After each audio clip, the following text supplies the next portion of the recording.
don't blame me, I am only electronic dropout virus out of control. You are on your own from now on. Virtual reality, cyberspace, artificial intelligence, that is logic, data, synchronized, execute, computer, screen power of all systems, go eliminate automatic digital machine, terminate android, electronic malfunction, close down, shut down, wipe it out.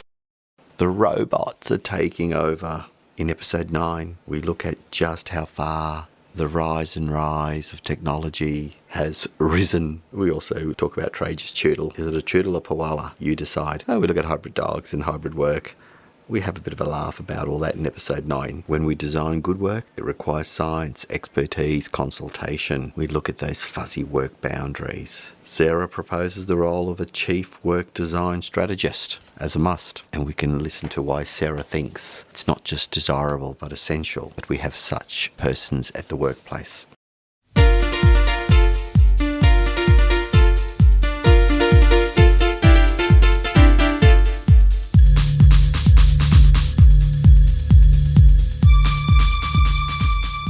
Hello and welcome to the Why Work podcast series. You are listening to Trace Vitkovsky, Sara Bazell and Alan Girl.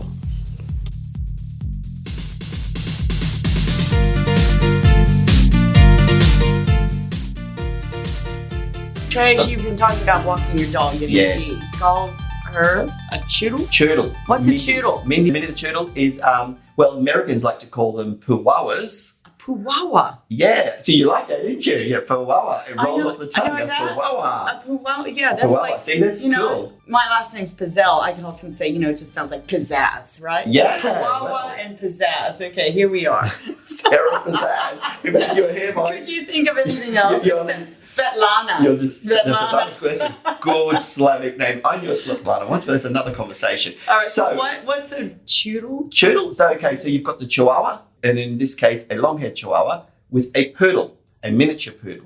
Combined, you get yourself a choodle. Oh, I'm going poowawa on that. Yeah, poowawa oh is my good. Gosh, Yeah, I love that. Poowawa. So when you said the choodle was stunning to be, it would have been a big deal because it's a little dog. And they're little tiny, that's right. Curly or shaggy? Well, she just had a haircut recently, but all the above really, because it's being a hybrid dog, you're going to get a bit of shaggy, a little bit of short hair, depending. So Mindy actually looks like she's not a rescue dog. She's a very privileged dog, but is a very good actor. So when she was stung, what happened was she would, of course, limp, just walk along just with 3 paws. And then the moment I offered a treat, suddenly on all 4s. And she'd forgotten. So, Mindy, so we're not sure to what extent or sustained a lot of pain and suffering. It was a slight swelling, but we removed the stinger or whatever it is. She's happy now. However, Dexter, who is our Malamute cross pit bull, Dexter. Is it a moo bull? Is it a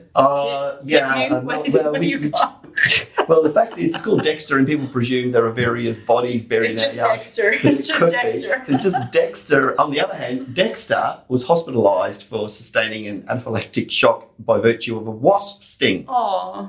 He was dying. He suffers from a reaction. Clearly, Mindy doesn't. So you like hybrid dogs, like hybrid working? Hybrid dogs that get stung by insects. Now, I think we need to set the record straight, Alan? because I have this wonderful visual of you at the moment walking down the street in your high heels with Dexter and the Toodle. Yes, because Dexter was with us on the walk, yes. Oh, Right, Dexter was so there that, that has not happened? That's not a real thing? The high heels, The high heels, yeah, but not during the day, Alan, please. So the thing is, though, now we're going to go around the table here. Tell me about your pets. Oh, I have a Labradoodle, Kobe, and I have the boss of the family, a Burmese cat named Simba. Simba rules the roost. Right. Well, so I live on acreage and consequently I'm surrounded by animals. But the one that gets the most attention is a Border Collie dog who is constantly following us around and he thinks he's helping.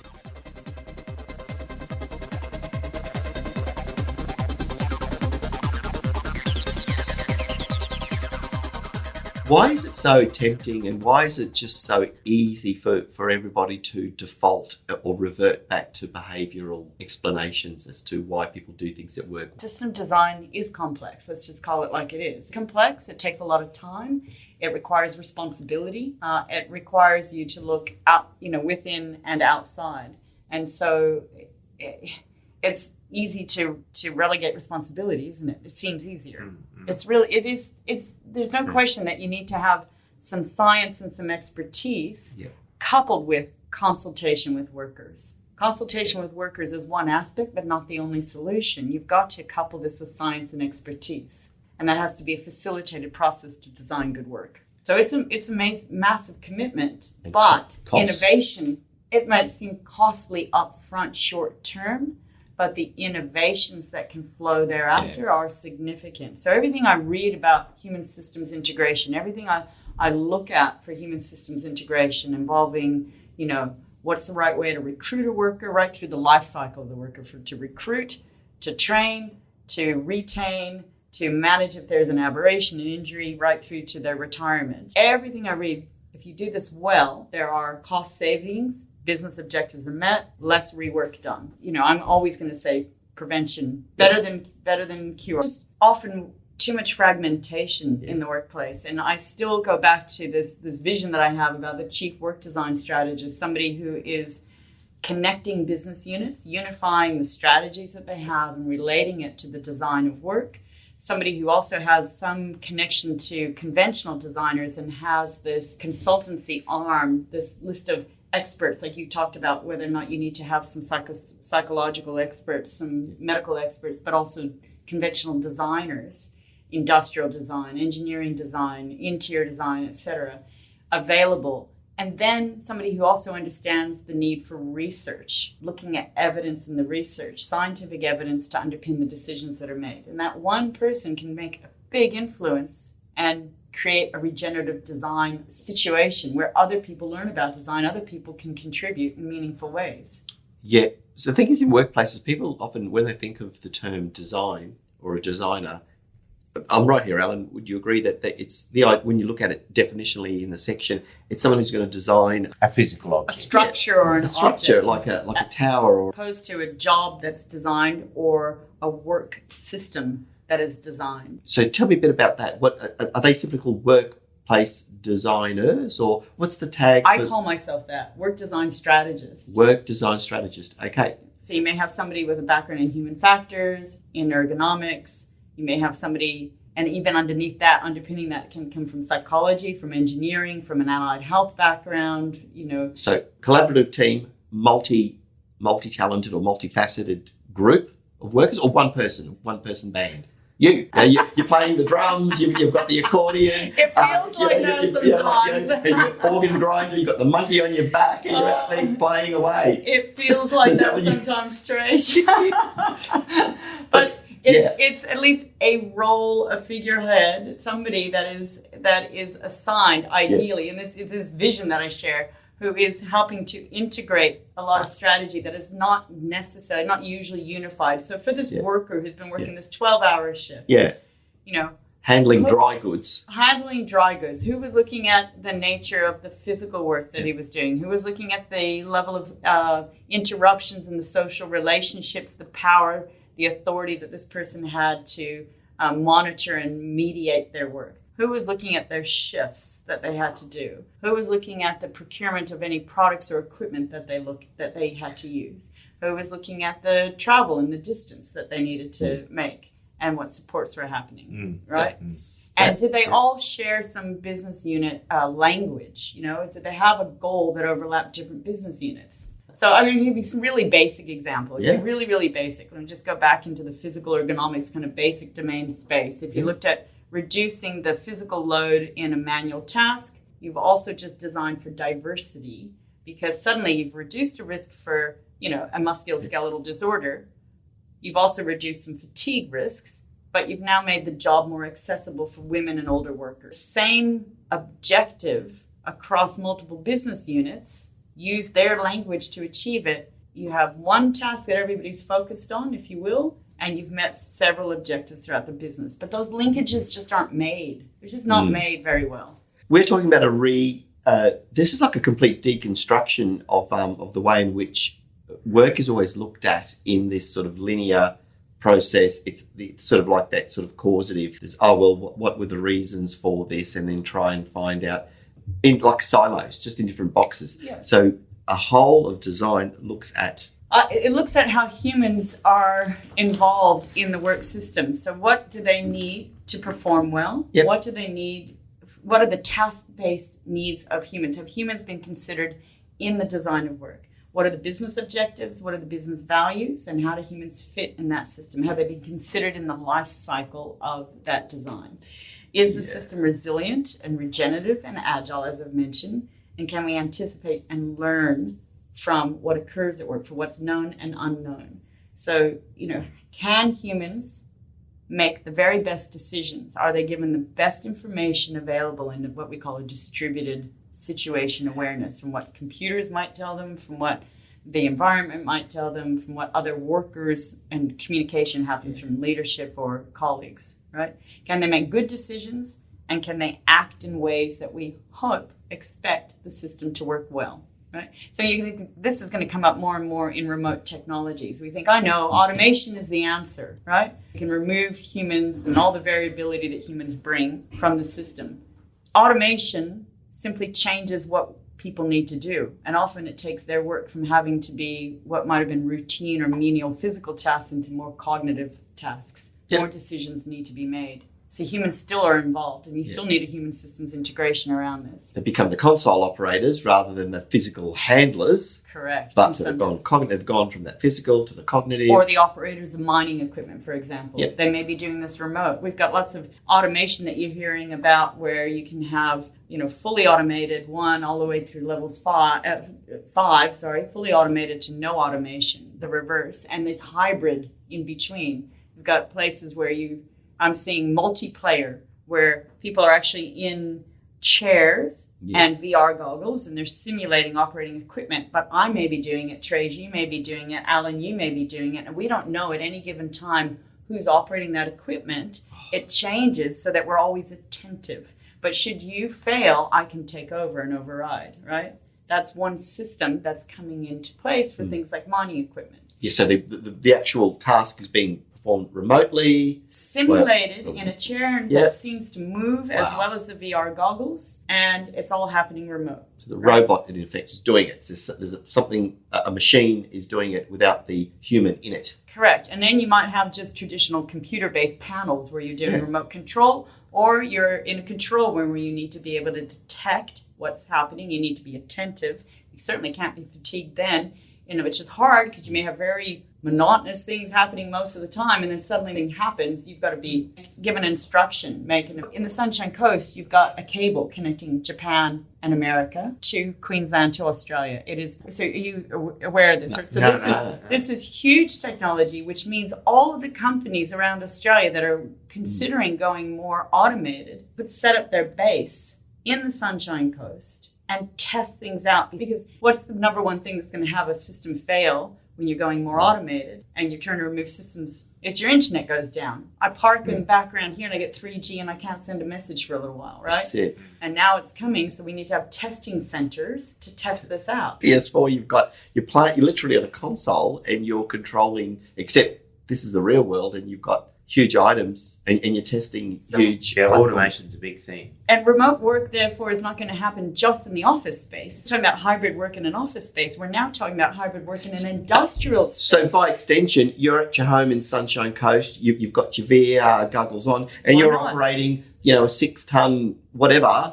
doing something. I could be home, I could be in a control room, or I could be in a room with a What happens when the cat walks over your lap? Yeah. And that's what happens when the cat walks over my keyboard, my monitor, my control box, right? And hits like self-destruct or something. Like kill the humans, or just something that's been turns the vehicle 90 degrees to the right. So this is huge. I mean, it is huge. Distributed workforce, you cannot just keep it only in your mind of the office worker. Cognitive worker is also coming to the industrial space. And now let's add another dimension, because that's what we're all talking about right now. You've got a hacker.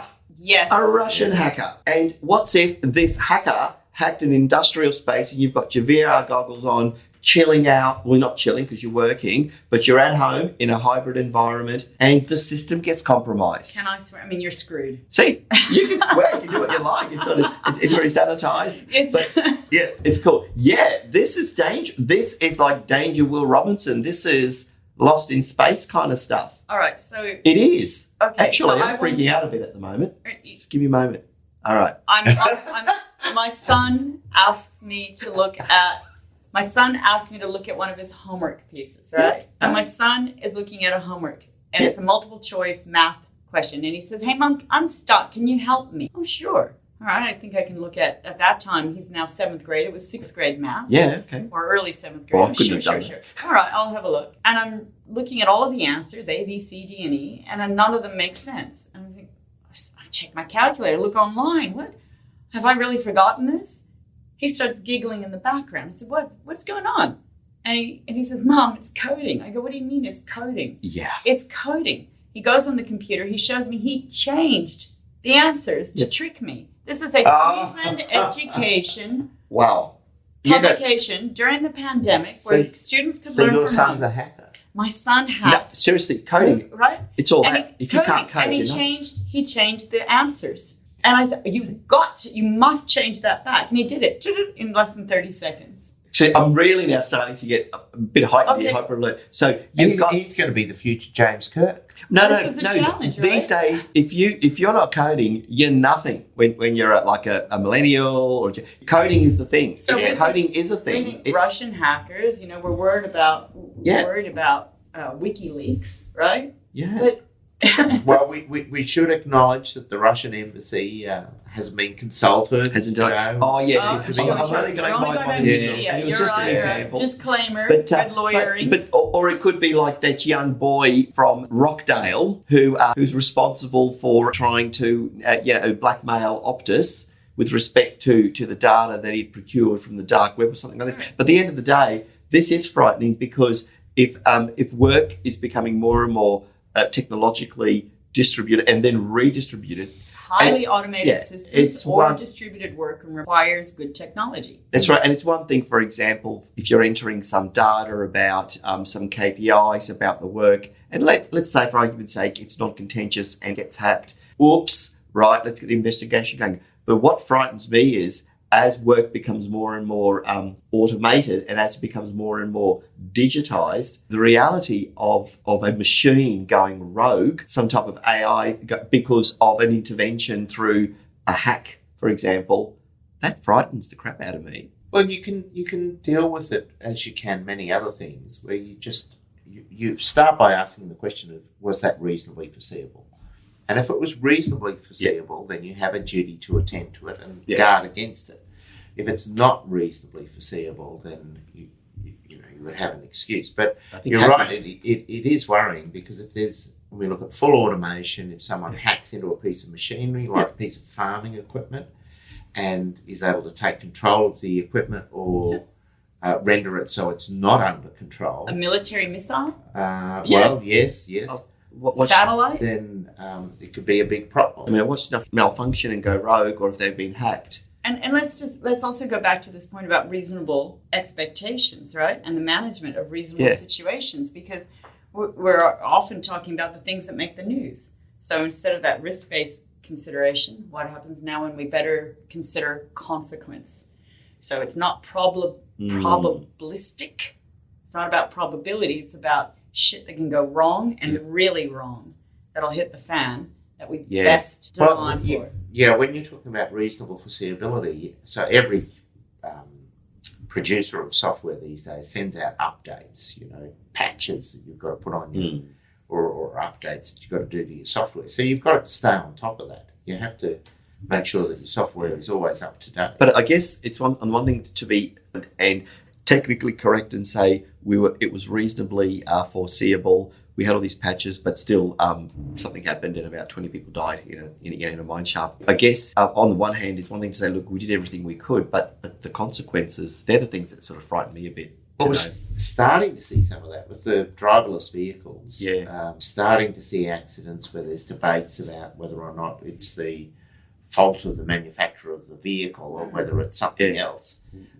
Drones. You're right. You say 20 people being hurt. Well, what if we had a driverless bus and it crashed? And we're getting closer and closer to that. Yeah, on our getting streets. very We're getting close. drones delivering our burritos. So We've got 2 metro lines of battery electric buses coming to Brisbane. They're not remote operation. They have an operator there, but there's more and more automation built into those systems, right? I guess that is food for thought, because that redefines, let alone redesigns, how work will be performed. I tell you again, there's a case for a work design strategist in pretty much every medium to large enterprise. Yeah. I'm convinced of it. I'm just ahead of my time, guys.